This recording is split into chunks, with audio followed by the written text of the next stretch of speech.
everybody, and Happy New Year, and welcome to another season of Poddywood, the show that talks about movies with the people who make movies. I am one of your co-hosts, Steve Hester, and joining me, as always, is... Oh, that would be me. Andrew Roger Carson. I'm back from Los Angeles, naturally, because we've had Christmas and cold weather, and ice and storms. Snow and before, wind. Before we carry on here, we've had some kind of technical issues with the equipment, so this is why we've kind of gone back to this form. Just for the time being, we're going to be back to a different form. We've just kind of had to not Riverside on the head at the moment because, as people knew, it kind of just gave us shitloads of problems. Yeah, we were having some issues. So I guess this is the return of Poddywood. And I just want to say a huge thank you to all of our new subscribers that we have had. We have had quite a few since our 100th episode. Yes, our 100th / Christmas / whatever the hell that actually was episode. Don't count them, honestly. We had a fantastic quiz and our subscribers have gone up, which is brilliant. So thank you very much. And if you're just listening to this for the first time for the audio version, then hello as well. You know, hello's all round. Welcome to our warm, loving Poddywood family. Yes. It was also very warm an hour ago. Before Steve forgot to press record. We're not going to talk about that. We're not going to talk about that. But here we are. This is already a fake smile as it is. Let's not talk about that. I'm going to make you laugh about it because this is the first time it's happened in a long, long time. So yeah, it has. Going to get raised for it. But that's just the devil I am. Oh, and speaking of the devil I am, let's jump into what's in the box from last year. Yeah. This is annoying me now because my segue was better. Okay. Yeah, well, you should have pressed record and you would have done. It is from 2006. Ooh. We may have you may have seen every movie from 2007 now, and that's where we are. Don't jinx it. Whatever you do, don't jinx it. The Devil Wears Prada. You have the wonderful Meryl Streep as a doyen. Is that the right word? Doyen. As a wonderful. I'll go with it. I'll go with it anyway. As the head of this magazine called Runway, and she is an absolute B-word. I asked for clean, athletic, smiling. She sent me dirty, tired, and paunchy. Where are the belts for this strap? Why is no one ready? Who's there? Who are you dealing with? I'm sorry, what's your name? Oh, Liz. Oh, it's Liz. No, get away from her. She's useless. She is the devil in Prada of the title of the film, and she is a very, very domineering, career-driven, very, very focused individual who has just zero empathy and zero time for anyone. She is the boss because she knows how to be a boss. And into this world comes Anne Hathaway's character, who's a lovely, homely, down-to-earth, slightly dour dresser, no interest in fashion, a plain Jane, yes, so to speak. And she doesn't really want to get into the world of fashion. She just wants to get into the world of journalism. And getting involved with this magazine for a year is probably the best way that she knows to secure any job that she wants in the future.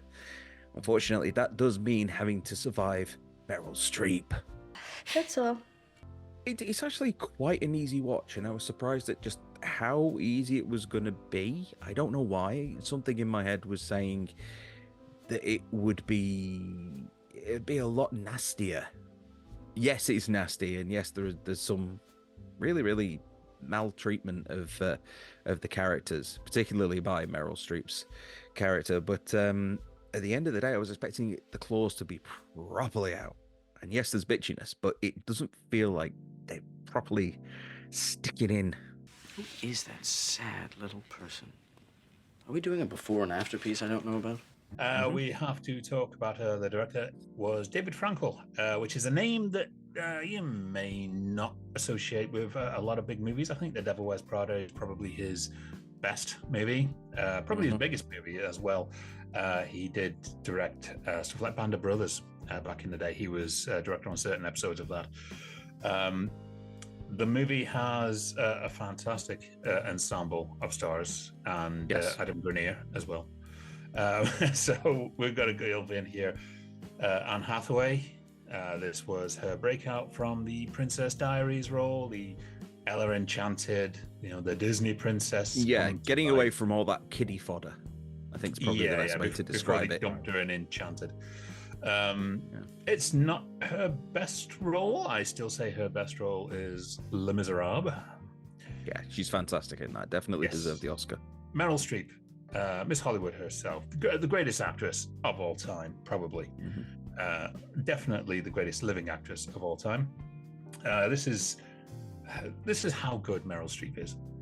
You love that character when she is on screen, and you are not supposed to love that character. Exactly, she is supposed to be, the most horrible piece of elite trash that's ever graced the screen, the boss you want to hate. It's basically Anna Wintour from Vogue magazine. Vogue was that dance that replaced the Hammer Time dance in the 90s. Is it Meryl Streep's best role? No, it's still Out of Africa for me. I still have a very big fondness for that movie and her performance in that. I think the movie definitely does belong to Emily Blunt. Yes. Making not rhyming slang. No. It belongs to E. Blunt, yeah. Emily Blunt, this was one of her first movies, definitely her breakout movie. I think she had... Oh, she was great in this. Yeah. She had a small role in something. I know the story of how she got this role, and it was because she went to 20th Century Fox at the time, which was a real studio before, it just became a landmine of offices. Before the mouse. Yes, before the mouse came in and dominated. Actually, you know what? Before this mouse, because you're in the public domain now. We can use this. Just don't put the gloves on. Nope. Emily Blunt had gone to audition for a dragon movie called Aragon. I believe that's what it was called. Either that was Dungeons and Dragons, because I know Jeremy Irons was in it. I'm sure he was. He was in both. Yeah, he was in both. Yes. Aragon was about mid-2000s. Yeah. Yeah, he put the irons in those fires. And it really is her movie. And she wouldn't have kind of got this role if she hadn't have bombed so badly in her audition that she was having a meltdown in the car park on the phone at 20th Century Fox. And an executive of this movie actually saw her and then requested in the office, who is that actress? Because she just has everything we need for this character. Human Resources certainly has an odd sense of humor. Is this her best role? No. I am going to go, and Bill's going to love this. I think her best role is Edge of Tomorrow, the one she did with Tom Cruise. I think that is her best role so far. Find me when you wake up. What? Come find me when you wake up. Anne Hathaway, her boyfriend and her mates are a complete pack of dicks. I watched this movie again over Christmas. Adam Grenier has zero chemistry on screen with Anne Hathaway, to the point where it's not even a plot point when they kind of do the whole breakup thing. He is kind of just wall dressing in this movie. He's just there. He does next to nothing. And this is probably the best thing that he's ever done. And of course, as you mentioned, Stanley Tucci, the ever reliable Stanley Tucci, who is fantastic. I love this character. Always fantastic. As I said, he's the only guy who can elevate a Transformers movie and dropping an F-bomb in it that he completely ad-libbed, and they kept it in. They need to with that bloody movie.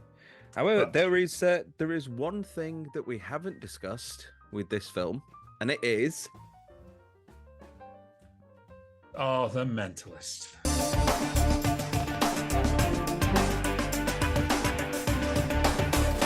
Oh, it is actually The Mentalist. It is actually The Mentalist. We seem to be stuck in this time loop, this twin time loop of going back to the year 2007 and The Mentalist. Every guest that we interview has been in The Mentalist at some point, and all the films that we review seem to be coming from 2007. The two are converging, and we got so close to meeting that proper convergence. We're just, a few months out. It is bizarre. Yes, I tweaked your nose. Your Honor, we're done here. Mr. Jane admits the crime. But in my defense, you were being very annoying. I do have love for The Devil Wears Prada. It still has quite a bit of appeal. I know Holly Titchen from the Christmas quiz. Hi, Holly. Hi, Holly. How are you? She is a fan of this movie. She loves The Devil Wears Prada. So I'm not going to... I can understand. I can understand it too much. But no, it's one of those, as Bill would say, shitty Fox movie. The whole thing is kind of like, it's a morality tale. It's about what you're willing to give up to achieve your goal, and how much you're willing to sacrifice. And ultimately, you know, it gets to a point where Anne Hathaway, spoilers, when Anne Hathaway decides no, she doesn't want that lifestyle anymore, and she walks away from it. And I think, you know, Meryl Streep's actually quite content with that. She realizes that someone's actually kind of stuck to their guns for once and done what they actually thought, as opposed to just being a line of identikit women who are just coming in just because they want to work on the magazine. No, she's actually doing something that she wants to do. So you can respect that. I know for a fact most people will say, well, to be honest, that's a very kind of toxic work environment, and it's very bullying. You know, they don't even get mental health days off or anything. Especially not in the States. Jesus Christ. Oh, God, no. But no, I like I say, I do love The Devil Wears Prada. I think it was a great movie. Not something that I would rush out to watch again. I've seen it, and that is it. Yeah, same. Right. So that's on to our next one, which is rewinding all the way back to 1982. When we were little 4-year-olds. Well, maybe you. I was 3. The movie that we are talking about is Fast Times at Ridgemont High, the coming of age teenage sex comedy that I think is definitely better remembered in the US than it is over here. I think it's definitely... No, I do. I think it's something which is more of a cornerstone of the American experience as opposed to the British experience of high school, which is very, very different. Very, very different. Trust me on this. Yeah, it's an ensemble film featuring loads of small-time actors at the time who later went on to do big things. You've got Phoebe Cates, who appears in this scene. Then you've also got her Gremlins co-star Judge Reinhold, who then later went on to be in Beverly Hills Cop with John Ashton. Hey, guys. So how many people have you pissed off so far? I haven't pissed off anybody. Yeah, 50-50. 50-50. Is it that high? So far. Yeah. Wow. Got a new movie coming out soon, haven't you? Call us. Summer. Yeah. Then you've got Sean Penn as Jeff Spicoli, who is just the epitome of the stone surfer dude. If you've seen any interpretation of the stone surfer dude, the all right, dude, that kind of character. Basically spawned Bill and Ted. Pretty much. Michelangelo from the Teenage Mutant Ninja Turtles. And yeah, am I wrong? You're not even wrong. Oh my God. Yo, it's the pizza dude. There's even pizza. Order the double cheese and sausage. Right here, dude. You've also got a couple of little tiny background actors, including one Nicholas Coppola, who apparently went on to have quite a large career. I don't know if anyone's seen anything of him lately, but yeah, he's in it. And of course you've got Jennifer Jason Leigh as, I would actually go out on a limb and say she's probably the main character here, because a lot of the stuff is being seen through her eyes more than anybody else's, I think, even though it is an ensemble. Yeah, I think Spicoli is more of a kind of, Sean Penn is more of a kind of appearing character. I think Jennifer Jason Leigh, Judge Reinhold, I think also. Spicoli's more of a tertiary character. He's like Bluto in Animal House. He just kind of pops in every now and again, does a bit, and then vanishes, while the other people kind of carry on with the rest of the movie. Yeah. I will say this though, it has not aged well. Neither has the 80s.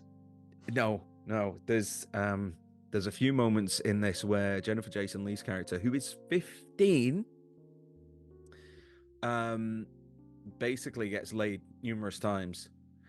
And the first time around is with a guy who claims to be 26, and she claims to be 19, and he has her age a couple of times, and she keeps saying, "No, I'm 19," when she's not. And that whole thing, right at the very, very beginning of the movie, I think that kind of tipped it for me, and I was just very, very uncomfortable watching it from then on out. Not in my gym, buddy.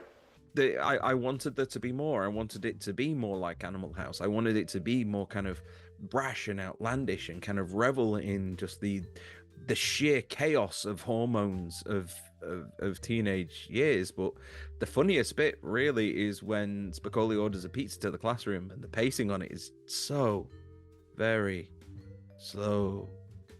And I don't know, I wasn't laughing at this comedy. Sorry, I just wasn't. Well, I guess you've got to thank God for this scene.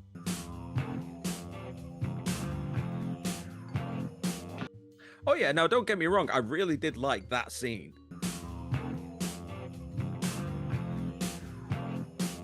Yes. Well, funnily enough about that scene, Judge Reinhold's masturbatory scene, he actually did have a dildo in his hand. And the look on Phoebe Cates' face, the reaction was 100% genuine, because she actually thought it was his knob out. And I think hope he picked a big one. That's all I'm saying. You don't want to pull that prank and then get a tiny little one, do you? Well, you've seen what he pulls out of the trunk in Beverly Hills Cop 2. The banana and the tailpipe. Yeah. I suppose the only way you could really make that scene great is if you lifted that entire scene, masturbatory scene, and just spliced it just after the end of this scene in Gremlins. He slipped and broke his neck. Died instantly. And that's how I found out there was no Santa Claus.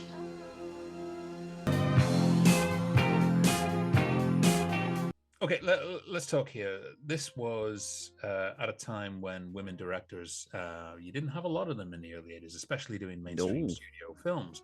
And this was the first time for first-time director Amy Heckerling. And that is a name that a lot of people will probably know throughout the 80s and 90s. In the 90s, she would redefine the teenage movie again with Alicia Silverstone in Clueless. Which is what you have when you don't have a popular detective board game. Throwback. I like it. Nice throwback there. Amy Heckerling. She also directed European Vacation. Look, kids. Not my favorite. Big Ben. How's the Parliament? Yep. And obviously that one with the talking Bruce Willis baby. Look Who's Talking. Look Who's Talking. I didn't mind the first one. First one I quite enjoyed. The rest of them just literally went to the dogs. Literally. Part 3, yeah. Oh, yeah, that last we remember that. Also, this was one of the first scripts for Cameron Crowe. That he had written. And all I can think of is he must have been writing this with just the biggest direction in the world. Yes, probably to this scene.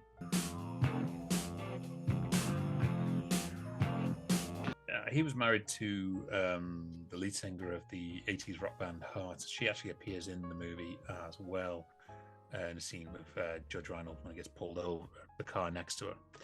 Oh, yes, when he's got his stupid pirate hat on. Yes, exactly. Yeah. That one. And other than John Hughes, Cameron Crowe had his finger on the pulse of being an 80s teenager, all the way up to I'll Say Anything with John Cusack in the boombox. You mentioned, obviously, Nicholas Coppola. Mm-hmm. Nicolas Cage, as we know him today. But back then, he was underage at 17 years old, lying about his age just so he can get the role in the movie of flipping burgers and working nights, which he should not legally have been able to do at his age. That's what the industry does to you, just makes you a liar. Yes. Most of the cast, and there's some really, huge names in there, really noticeable names throughout 80s cinema and even all the way through to today. most of them have only ever done one movie or two movies. A lot of them was incredibly fresh faces, including, obviously, you've got 3 Best Actor Oscar winners in there. Yes. You have Sean Penn. Yes. Forrest Whitaker, who shows up as the football player for like the first half of the film and then vanishes. Yes. And then Nicolas Cage, yeah. Yeah, you only need 2 of them an hour ago, you bastard. I know. Like heaven for retakes, folks. It makes you me have smarter. You also have a Best Supporting Actress in there in Jennifer Jason Leigh. She was nominated. She didn't win, but she was nominated. That's fair enough, and it was a great role. Universal, the studio behind this, had zero faith in this movie. They really thought that they were going to have a dud, and effectively they were only going to release it on the West Coast because obviously it's a San Diego high school, playing Van Nuys High School, I believe it was. Yeah. So they were just going to let it fade out and then go straight to cable TV, but it became incredibly popular on the West Coast, and then it called for it to be released even further. It was controversial for the time. When it was released in Ireland, they cut the entire abortion scenes out and any reference of it because of their kind of views. Probably do the same thing now in Texas. So what kind of which character were you most relatable to? Given out of all of them, I think I'd probably be closest to Rat, really, because he's probably the most grounded out of all of them behind Judge Reinhold. But then Judge Reinhold has also got a job and he's got a car and he's pretty confident in what he does, whereas Rat, he's just a bit gawky, a bit gangly, needs help. And I was like that, I was absolute bunch of dorkishness when I was a kid. So I think I'd probably be a Spicoli. Yeah, because fair enough. I was just a complete bum. We are missing one character from this that we haven't talked about. Even the last time we tried to record this, we haven't talked about it. And it's not an actual person, it's a place. It's the Sherman Oaks Galleria. Yes, how it used to look. Yes, kind of round about the time of Commando and yes. and all those early 80s films. If you needed a mall in an early 80s film, boom, it was the Galleria.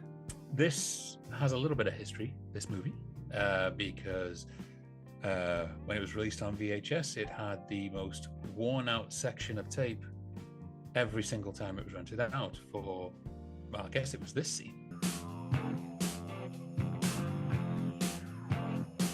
So what you're saying is that lots and lots of people were pausing the tape just to watch this scene?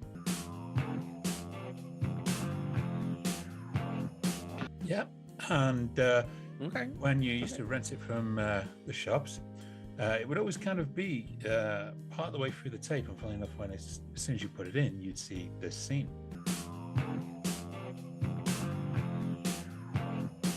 And funnily enough, in a bit of an ode to my late mum and my stepdad, when they rented it out from Video Vision back in the day, sure enough, they put it in the video recorder. Now, this is a bit of history lesson for people. When you used to put a tape into a VCR, it would automatically play, right? Yeah, for some strange reason, it would always automatically play. And when they put this tape in, it came on, and I saw for the first ever time this scene. That was my first introduction to a woman, and probably the reason why I am the way I am. Yes, that kind of explains a lot. It does. Worn out, right? Just like the what is it? Basic Instinct and the police station scene. Yeah. Again, pausing it. Yes. It's different now. Why has this Blu-ray got a hole through the middle? Don't know. Why can't I find the pause button? Oh, the emblem's rubbed off. That's why. And that wasn't the only thing. Hey, you in my class? I am today. Spicoli was synonymous with Sean Penn. A lot of people associate Sean Penn and Spicoli as the character. He did it that kind of well and iconic. Is it his best role? No. I'm still going to go out and say Clint Eastwood's movie Mystic River. His role in that movie is the best thing that Sean Penn has done, in my view. People may disagree, and you are welcome to put it in the comments if you do. I just won't give a shit. Jennifer Jason Leigh. As people know, I am a huge fan of The Hitcher, and she was fantastic in that movie, but I think her best role still to this day is the one she was Oscar nominated for also, and that was The Hateful Eight. And if you've not seen that movie, it is phenomenal, and she is just phenomenal through the entire movie. Let's talk Judge Reinhold. Obviously, this movie kind of rubs on his name more than he rubs on himself in this movie. Yeah, but it is not his best movie. Obviously, that would be Billy Rosewood in Billy Beverly Rosewood. Hills Cop. I've got a soft spot for Vice Versa, but then again, that's just me. Ooh, and his jumpers in the Santa Claus. Ooh, no, I'd rank Beverly Hills Cop, and we get to see him return as Billy Rosewood this year. His fourth time against John Ashton's third time. Because Beverly Hills Cop 3 is sadly a thing. Phoebe Cates, yes. I am going to say this is probably her best role. And a lot of people are going to say Gremlins. Gremlins. But I think Gremlins is more of an overall experience with kind of all of this cast, and the Gremlins are the main star. I would say that this would probably be her most iconic role, and I think she does fantastic in it. Because if you didn't have that, you'd have to go with Drop Dead Fred, and it's not a great movie, even though it does have Rick Mayall in it. Lieutenant Sex Machine, homicide? Yeah, what time? Damn! I'm gonna nail this sick mother even if the DA takes my badge. Chief, just give me 24 hours. Oh, God, I wish I knew what all that meant. I do like Fast Times at Ridgemont High. I have grown up with Fast Times at Ridgemont High. I do believe it's right up there and probably the top 5 best high school movies there are. I was not a fan. I just found the whole experience a little bit creepy, more or less unfunny, bit one note.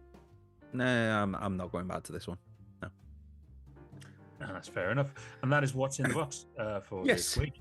And I think from there, we kind of seek into some kind of special anniversaries this time. Ooh. We watch them again all of the time, or we get them on Prime for free. But we only know how old they are when we learn their anniversary. Well, the anniversary section is for those new viewers who are wondering, what's the anniversary section? Well, obviously, we're talking about specific times in films that go back 10 years. Okay, so we go back, say, from 40 years to 30 years, to 20 years, to 10 years of movies that were released and they were in the box office and stay. This is the part of the show that makes you feel really old. Really old. Yes. Really old. Really old. And we decided to kind of start with the 80s. So we go back to like 1984. So what was out at the time? Well, from what I can tell you, the number one movie of this time, 40 years ago, would be Terms of Endearment. No. Which was, yes. Okay. Well, what? No, I was just hoping for something a little bit more fun, like Back to the Future, but I know that didn't come out until the next year, or Terminator, or something that was a bit more fun and adventurous, or whatever. Are you saying Terms of Endearment is not a fun movie? It's not. No. It's got Jack Nicholson there in a pretty cool role that should have been Burt Reynolds, but he's not in a hot tub with Kathy Bates. I'm not interested. What were the movies that were released then? Because Terms of Endearment was released around the Christmas time. So it was the leading movie. It was making the most money for January. It is the big earner. And obviously the lead into the Academy Awards as well, where it scooped up a whole bunch of awards. Now, we kind of know here from when we had Bill Daly on the show that it kind of becomes the dumping ground for a lot of movies over the years. The movies that the studios think this thing is not going to make any money, let's just chuck it out during the awards season. The studios have eaten all of the good films during the summer before, and now they've just pooped out the remaining into this Yes. turd bowl. And Bill's going to get a good laugh at some point, twice. So in 1984, the biggest movie released in January, so the biggest earning January release movie was Hot Dog the Movie. This was the fast food era of movies. So around this time, there was a movie called Hamburger the Movie. And of course, this is Hot Dog the Movie. Obviously, you also have Kentucky Fried Movie, guess, which is a bit different. Yeah, very different.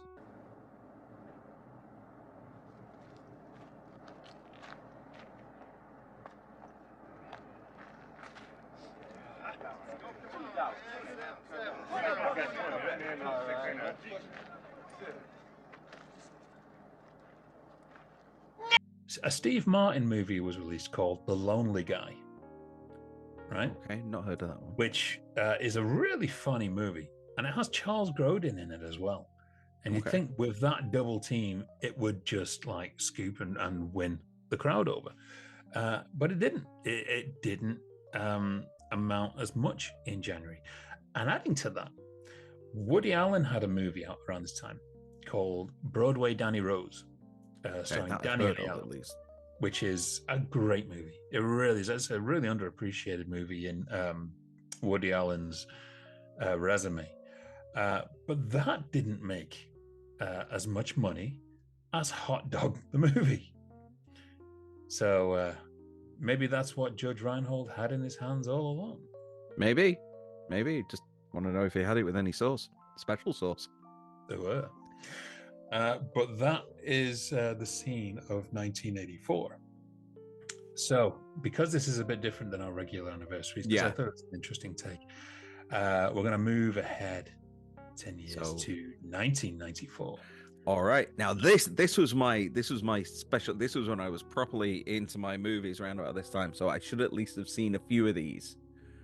Okay. So hit me, Daddy-O. I bet you haven't. Okay. Probably not.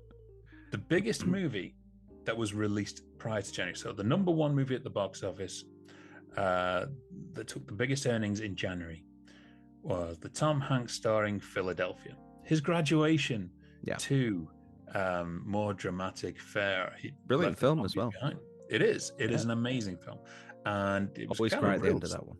Real surprise. Oh, yeah. Everyone seems to cry at the end of that. Oh, the use of City of Brotherly Love, that song, is it just panning over his wake? Oh, yeah.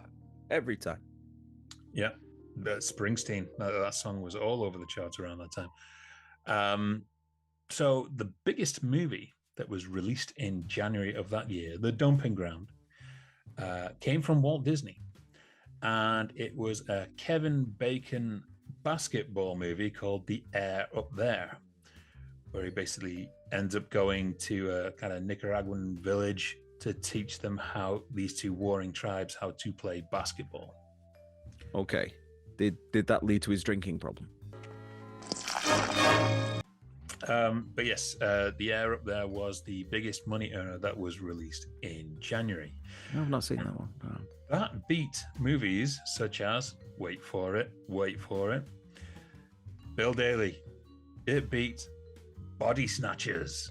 And I know Bill has told me about this movie so many times. Yes, it was the God knows how many times incarnation of Invasion of the Body Snatchers. I'm sorry, they're not going to beat the one with, what's his name? Donald Sutherland in it. No, that is great. That was the original. Brilliant. Yeah. And you didn't need the Nicole Kidman version either that came out in the 2000s. It also beat House Party 3, proving that Kid and Play had just lost their magic after the first House Party and the why did you even make House Party 2? Man, this movie's gonna make House Party look like House Party 2 or House Party 3. Shut the fuck up. Yes, sir. And sadly enough, they even made a House Party 4. It also beat a very good Disney movie that was released simultaneously called Iron Will, which was a really good kind of Alaskan snow race movie. It's pretty good, actually. I'm actually surprised that, like you were absolutely right. I haven't seen any of these apart from Philadelphia, but I'm quite surprised that I didn't see any of these.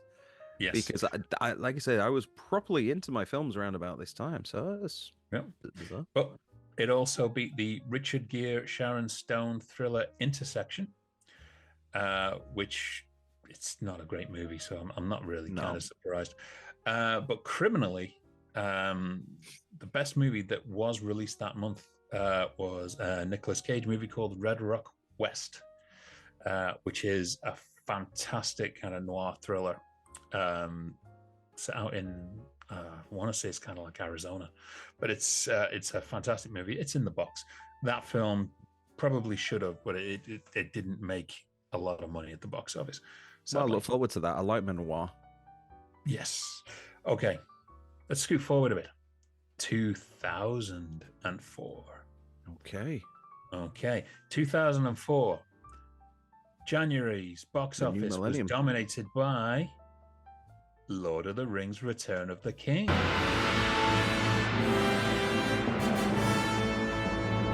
The biggest earning release in January would be the Ben Stiller comedy Along Came Polly. No. These are missing. No. No. See, all of these films that gets released, I think January might be your quiet month of movie watching. I think it is. But that was the most popular January release and made the most money.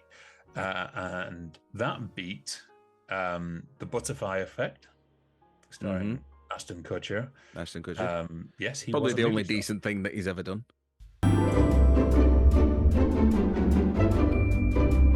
You know, a lot of people like The Butterfly Effect. I'm not sure why.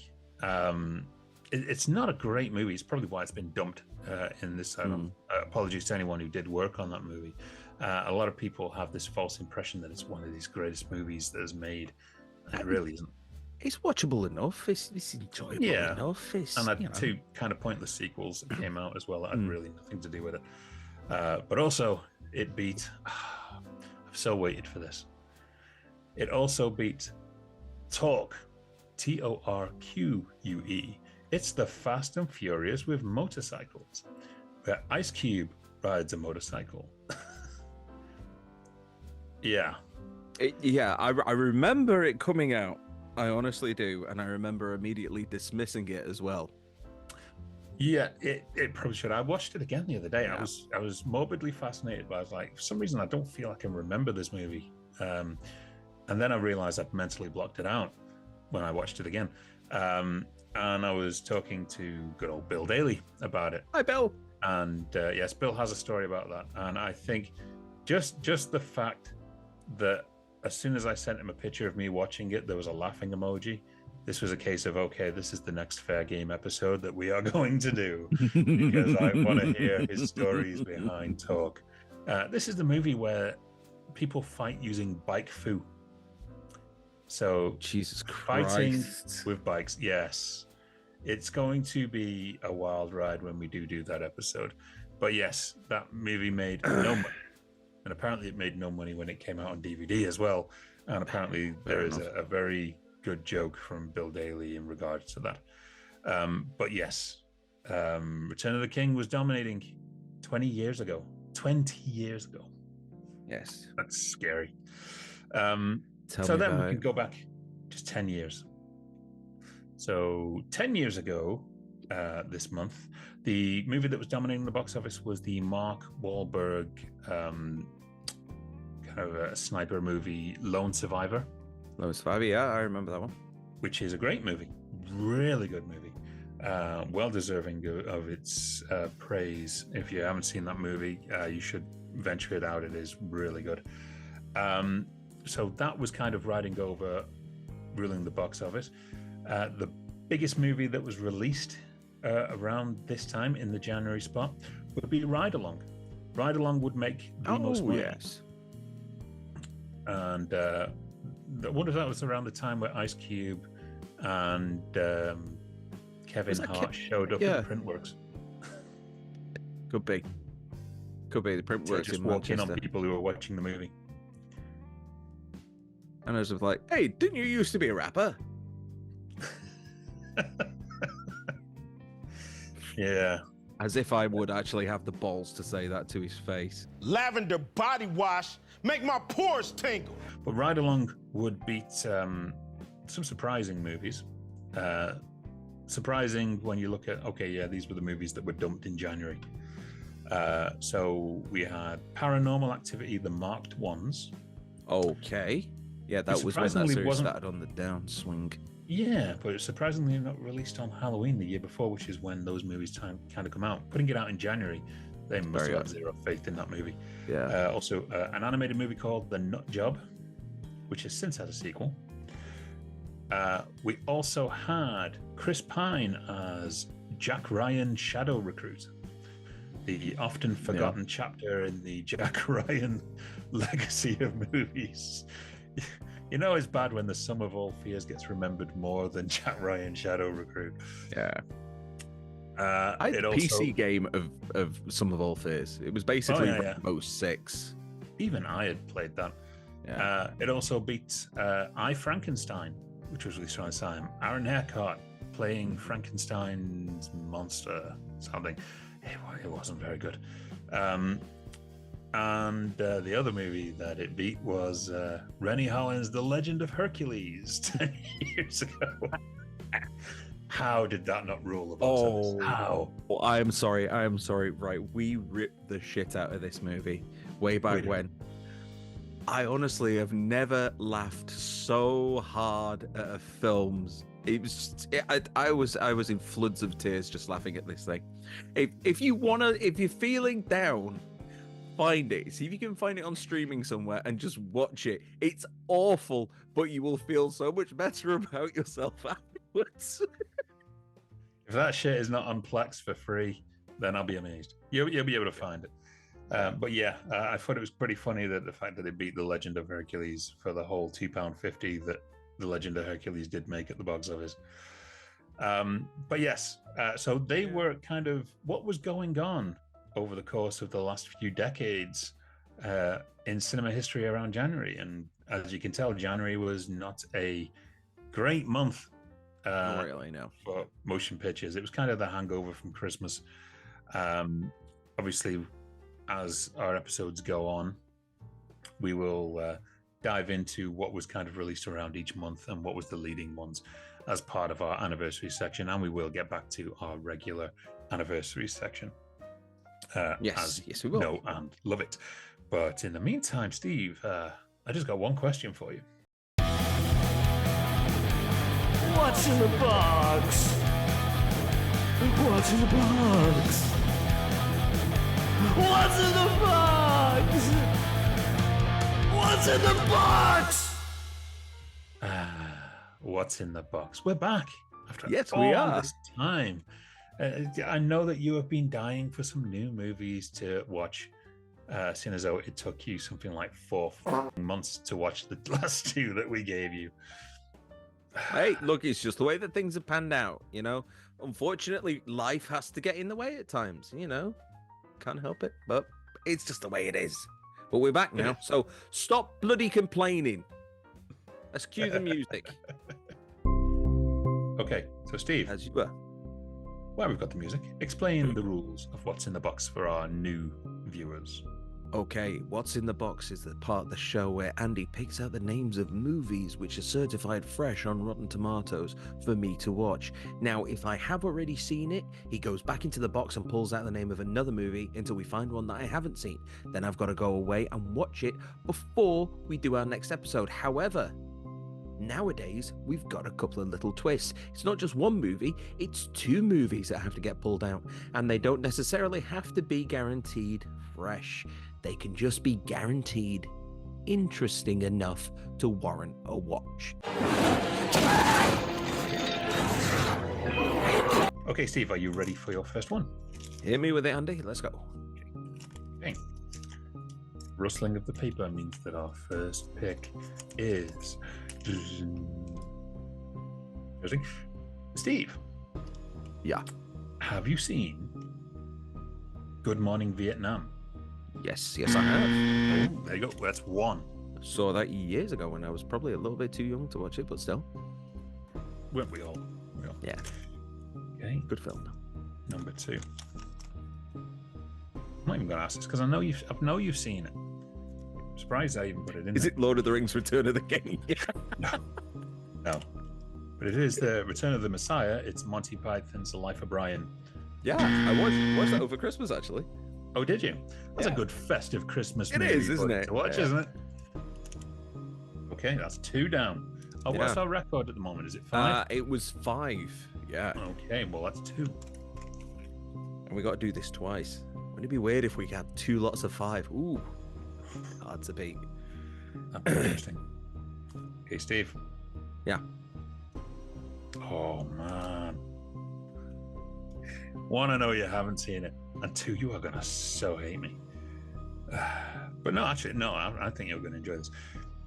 Okay, Steve, have you seen Until the End of the World? No. Okay, so Until the End of the World, it's great because you've got William Hurt, you've got Sam Neill, and the movie is 5 hours long. You dick. But it is an amazing 5 hours long. It's a great science fiction movie that you're going to love. Just imagine it's Zack Snyder. You'll love it. Right. That's 5 bloody hours long, and I've got to watch another one as well. Yeah. Oh my God. Them's the rules. I know you're not going to watch it all in one go anyway.